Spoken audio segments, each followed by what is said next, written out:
Anyway, got this juvenile garter snake we're gonna release.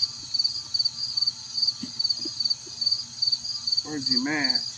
Look at him. Come here. He's little and squiggly. We're gonna let him go back here. He's had him a worm. I want you to see these lines.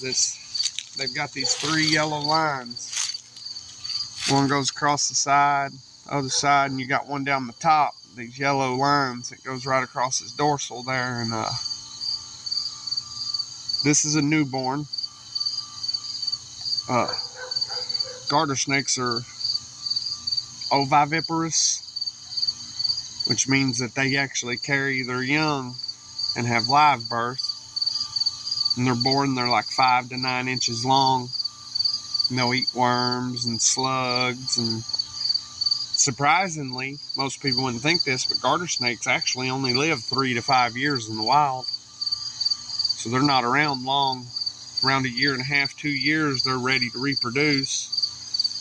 But they're successful because they'll have anywhere from 5 to 80 babies. Most of the time it's more like 10 to 40, but they're successful because of the live birth and so many babies.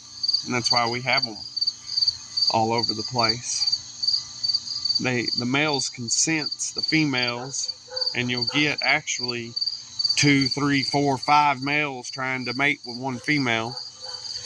The females are larger, and you can usually tell by the tail if it's male or female.